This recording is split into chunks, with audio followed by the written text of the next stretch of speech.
This is going to be the door opener for everyone to re-energize themselves when they have any weakness and emunah. Wherever you get your podcasts from, or our own website, prismoftorah.org. This is the Prism of Torah with Rabbi Saf Aaron Prisman. Shalom Avracha. As we are starting Parshas Va'era, we are starting to go through the parshas of the Geula, the redemption, the 10 makkos, 7 in this parsha, 3 in the next parsha, Parshas Boy. And there's some fundamental questions that are very important that we should give them proper attention, because there's fundamental concepts in Yiddishkeit that come out through the answers to these questions. Question number 1. It's interesting. Why did HaKadosh Baruch Hu need 10 plagues? Would it not suffice to have one, let's say the strongest one, the last one, makkos bechoros, that the oldest child in every family of the Egyptians would get killed by HaKadosh Baruch Hu? Wouldn't that be enough? Why did we need 10? Question number 2. We know that obviously the Torah is chas v'shalom to say it's just a history book. It's something a lot deeper than that. Infinite wisdom's involved, and of course, there's practical advice, practical guidelines for us on how to live our lives in this long or short hallway that we have before the eternal world. So what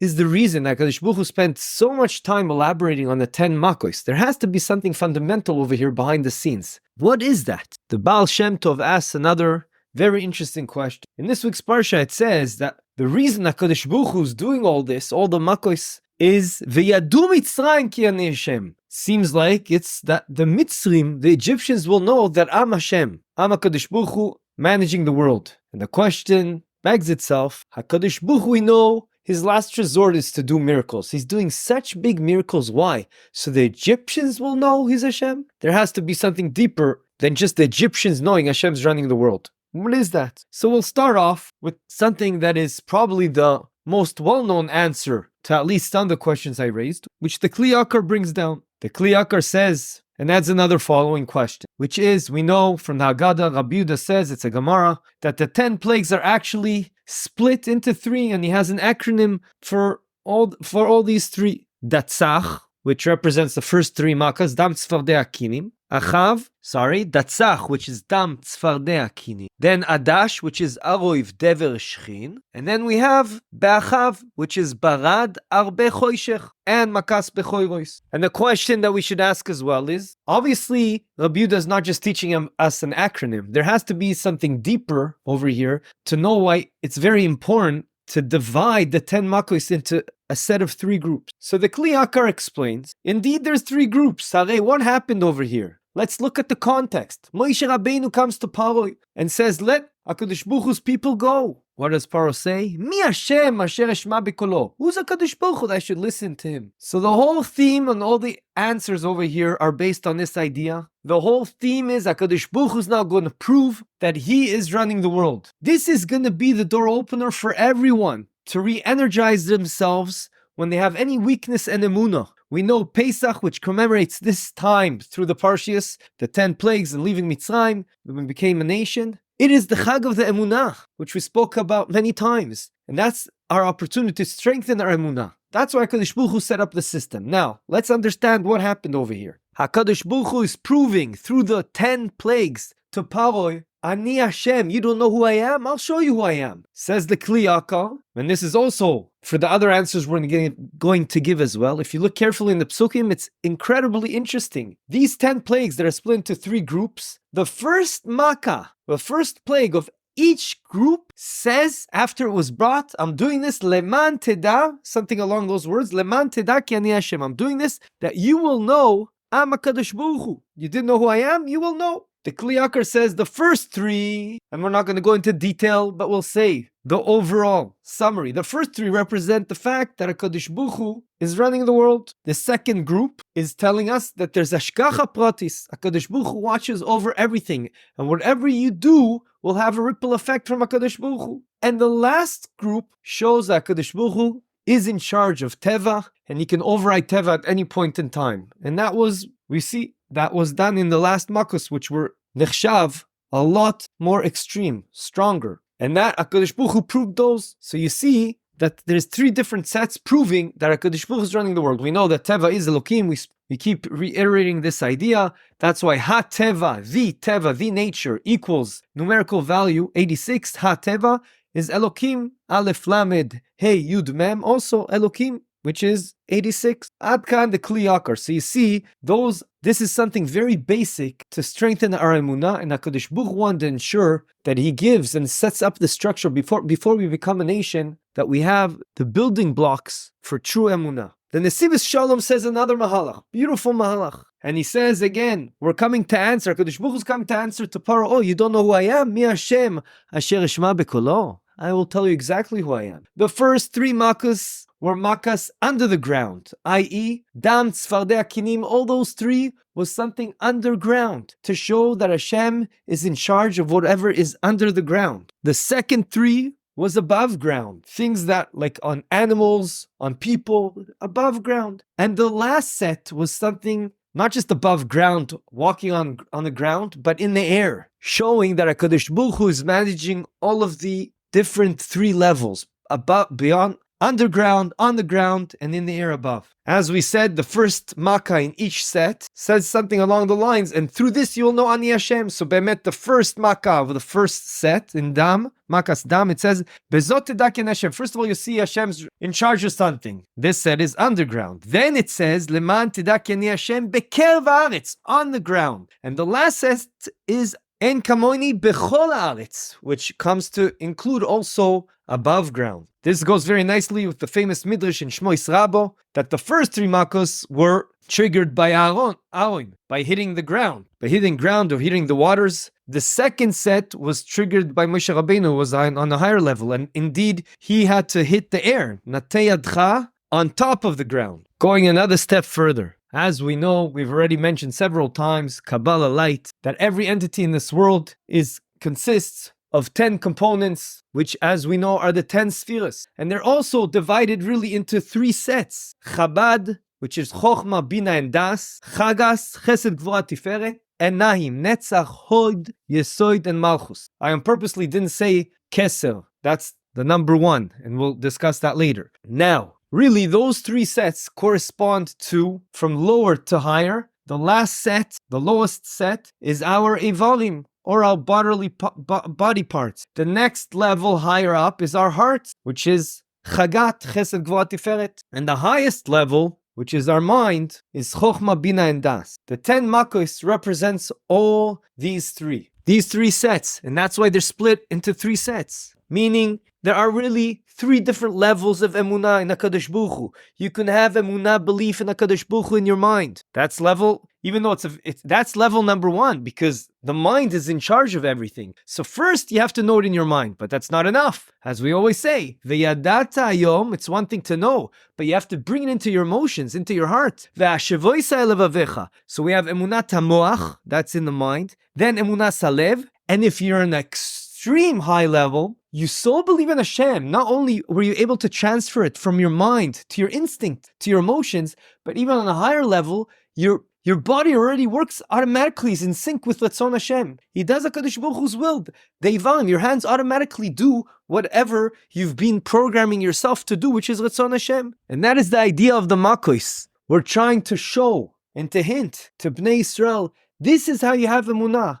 We asked at the beginning, the Baal Shem Tov asked, I don't understand. So why is it Leman Yedu Mitzrayim? Says his grandson, the Degel Machane Ephraim. Unbelievable mahalach. He says, it's hinting, not only it's to the Mitzrim in the whole world. That's pshat. But the drash over here is to the Mitzri in you. Everyone has a bit of a Mitzri, of an Egyptian side to him, which is trying to tell him, you really believe everything's HaKadosh Baruch Hu? To answer that Mitzri inside of you came the 10 makkos. Yes. Of course, you have to do everything you can, and I'm giving you an opening. I'm giving you the infrastructure to see HaKadosh Baruch Hu's running the world in all these 3 different stories. Story number 1, the mind. Story number 2, the heart. Story number 3, your body, the evorim, bodily parts. And that's a person that truly believes. Not only does he have emunah in his mind, not only in his heart, but already his hands, his legs are running to do mitzvahs, to do Torah, to do chesed, to mimic HaKadosh Baruch Hu's midos. Mahu rachum, af ata rachum. And that is what life is all about. And that is it precisely why HaKadosh Baruch Hu set up the stage in such a way that there will be 10 makkos. And that's why Rabbi Yehuda is telling us how important, essential is to split it into 3. Aside from the 3 levels of emunah that we said, the moyach is level number 1. Then you have to bring it to your heart, to your emotions, level number 2. Then you have to bring it down that your body will automatically do Ratzon Hashem. That's emunah in the evolim. We also, because if you look at the makkos, there's a different perspective to look at it as well, which is when you come to get rid of the tumah, Harei in Mitzrayim, we reached one of the lowest level a person can reach, tumah-wise. To purify oneself, then the order is opposite. Not like we just said. When we want to build ourselves to have a very high level of emunah, of course, first you have to have this realization in your mind, Hashem's running the world. Then you have to bring it to your heart, then to your evolim. However, when you're trying to cleanse yourself, purify yourself from all the tumah, sur mera, begeder sur mera, first you have to cleanse your evolim, purify them by doing mitzvahs. Then you have to bring it to your heart, purify your heart, and then purify your mind. And that was the order of the makkos. The first 3, that's for the akinim, represented the low level. First, make sure your evolim are cleansed, then your heart, that's the next step, and then your mind. And that is exactly what the makkos are coming to portray to us. That is the way to cleanse oneself from impurity to purity. And that reminds us of the famous idea, acharei hamaasim nimshachim alevavois, which means after your actions, once you do positive actions, it will help you affect your heart, and then it can also affect your mind. So to summarize, the 10 spheres we said, we have 3 different levels. Like every entity, so too our bodies. And we have to work on those 3 levels. When it comes to getting ourselves from impurity to purity, we work ourselves bottom up. First, our evolim, then our hearts, then our mind. And that was the order of the makkos. When it comes now to upgrade ourselves, now that we cleanse ourselves from impurity, and now we're working our way up to become pure, now the order is different. Now it's first moyach. Once you have everything understood in your mind, then the heart, and then the evolim. In brackets, we'll add that makkos bechoros represented the highest level, which is keser, which we have no hasaga, we can't relate to keser, and that is something HaKadosh Baruch Hu took care of us, and that is why it was represented by makkos bechoros, that only HaKadosh Baruch Hu did. Ani, and no shaliach did it for HaKadosh Baruch Hu, not even an angel. To bring everything home into closing, let's ensure we answer all our questions. Question number 1 was, why do we need such length in all the 10 makkos? We understand why, because there are so many hints, remazim, pshat, remez, drash, and sod that we learn from the makkos, and how to strengthen our emunah, which is something we know. The whole idea of the 10 makkos and Yetzias Mitzrayim is all about strengthening our emunah, and that we commemorate on the Heilige Day of Pesach, Leila Seder. Why 10 makkos? Because there's 10 different levels, and they're split into 3, like Rabbi Yehuda tells us. It's very essential. We already showed 3 different mahalchim. Why the split into 3 sections is very imperative for emunah and getting closer to HaKadosh Baruch Hu. Why was this for the Mitzrim? Aside from the Pshat, Hashem wanted to show everyone He's ruling the world and giving an anti-answer to what Paro says, Mi Hashem asher eshma bekolo, who's HaKadosh Baruch Hu that I should listen to him? Aside from that, everyone has a Mitzri in himself, which represents a bit of a lack of emunah, and that is what we have to work on our whole lives, and that is the whole idea of learning Musar. That's the whole idea of learning these parshas very well. The more you learn them, the more you get into them, the more it affects you, and you strengthen your emunah. As we know, how do you distinguish between a yid on the lower level and the higher level? There's only one parameter that really matters. And of course, we can't judge anyone because we don't know all the other parameters. But if one could, which we can't, but if one could isolate all parameters, and the only parameter you're judging is emunah, the higher level a person has emunah, then he's a higher level yid, because that means he's reaching Kirvas Elokim, and that is hinted in the Gemara and makkos, that Bacha Bakuk, and he summarized all the mitzvahs with one thing. Tzadik be'emunah so yichyeh. A tzaddik will live based on his emunah, meaning you're a tzad, the higher level your emunah is, the closer you are to Hashem, and the bigger tzaddik you are. We have no tools to judge, and we're not allowed to judge, because we don't know what everyone's going through, and there's many parameters. But we, judging ourselves, should know. We should work on emunah. And if a person, even if a person learns all day, it is imperative that he spends some time thinking, doing cheshbon nefesh, thinking about what life is all about, and thinking about these parshas, and that HaKadosh Baruch Hu runs the world, ve'enod milvado. If you look around us in our time and day and age, which we passed Corona, and now we have everything that's happening. I don't even want to speak about because I'll get too emotional like I did last week. But at the end of the day, Hashem is screaming out, please have emunah. Maybe if we strengthen our emunah, we won't have to go through what we're going, because all this is leading to enod milvadoi. You look at what's happening in the world, it's crazy. Things that make no sense. People are doing things that are so not ethical. They're so not moral. And yet people are going with this mahalach. How can it be? Obviously, there's one enod milvadoi. HaKadosh Baruch Hu is running the show. And maybe if we are proactive in instilling this idea within us, then kol hatzarot yasuru, all our enemies will go away and we'll be able to be reunited with HaKadosh Baruch Hu and Mashiach tzidkein b'mira v'yamin. I want to end with a short story about this idea that the stronger your emunah is, there is no doubt you won't sin, you'll be closer to HaKadosh Baruch Hu. And one of my bonim in Bnei Brak, Rav Kamenetz Shlita, always told us, the more, if you have emunah on a very high level, just like you know this is the palm of your hand, that's how you have a level of emunah that HaKadosh Baruch Hu's running the show, and enod milvadoi, there's no way you would sin. And I thought about it that night after I heard it from him, and I came back to him and I said the next morning, Arav, I thought about it. I don't know, sometimes the Yetzer Hara is so strong, you have a taiva, you have this physical pull to do something that's not 100%, and you know you're going to get for it, you know it's the wrong thing, but still you can't be strong enough to deny that, whatever we call, for the lack of a better term, that pleasure, and you go ahead and do that. So how can you tell me? It doesn't mean I don't have emunah. And he looked at me, and I know he wanted to do something more extreme than what he did, to teach me a lesson, of course. But instead, he just told me, Ani lo mevin otcha, I don't understand you. And that's because, I forgot to mention, I gave him a mashal. I said, you know how sometimes your eye, you have such a strong itch, and you want to scratch your eye. Now you know you're going to feel good when you scratch your eye, but you also know the second you stop scratching your eye, that eye is going to water like crazy for the next hour, you're going to be in pain. But it doesn't matter. You got to scratch that eye. It gives you such a good feeling. And you do it. You don't know it's going to hurt you after? Of course you know it's going to hurt you after, but you still do it. You can't resist that itch. Excuse the pun. So he told me, Ani lo mevin otcha. Your mashal is horrible. If chas v'shalom you knew that if you were to scratch your eye, you would lose eyesight in that eye, would you still scratch? And the obvious answer to that question is, no, you wouldn't. So we see the same idea. The more emunah you have, the more you're going to ensure to do only the right thing, because you're going to feel like HaKadosh Baruch Hu's watching us, which he does every second of the day. That's why in Tefillah we have Shivisi Hashem lenegdi tomid. You have to feel like HaKadosh Baruch Hu's watching us every second. And I'll just end off with a very short story. I said to my kids, I saw it in the storybook. Can't tell you if it's true or not true, but we can learn from it something. There was a kollel with big avrechim. They were learning on a very high level. And most of them were mistapek b'muat.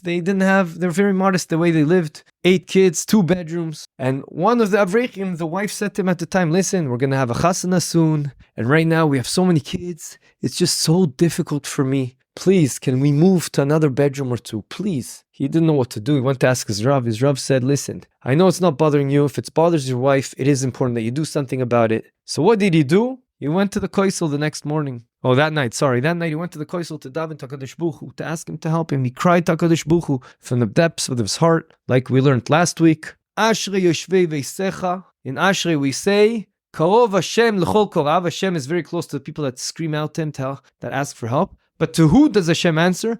L'chol asher yikru ve'emes. To the people that deeply in their heart really call and scream out to HaKadosh Baruch Hu. So that's what he did. He went to the koisel, started crying to Hashem to help him. And the person hears him crying. He comes up to him. He goes, what's the matter? Why are you crying so much? So he said to him the truth. He said, listen, I live like this. I go to this kollel. I don't make much money. Didn't bother me, but my wife and the Rav told me. Straight away on the spot, this person wrote him a check for whatever amount of money he needed to upgrade his house, to sell and rebuy or whatever it was. He comes to the next kollel. He praises HaKadosh Baruch Hu, and he gives everyone a little cake and a bit of wine. And everyone was very happy for him. The next day, a lot of avrechim said, let's do the same thing. Let's go to the koisel tonight and also ask HaKadosh Baruch Hu. They came back, nothing. No one stopped them in their davening, nothing. They were very upset. They were hoping something would happen, just like it happened to their friend. They come back, they went to a big Rav and asked him, how come for our friends? Straight away, someone answered, for us not. So the Rav said to them, your friend went because he was really going to talk to HaKadosh Baruch Hu and to ask him. You went because you knew your friend got answered like that. You thought maybe you'll get answered as well. The whole idea is Karov Hashem l'chol korab l'chol asher yikru ve'emes. And again, like everything in life, it's all a function of our emunah.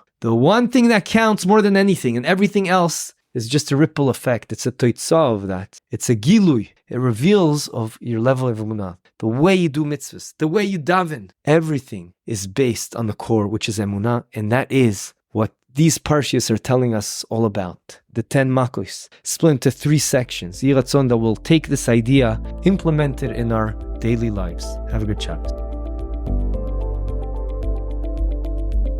This concludes another episode of the Prism of Torah. Thank you for tuning in today. We hope you enjoyed it and learned something valuable. If you did, please subscribe to the podcast and give a 5-star rating.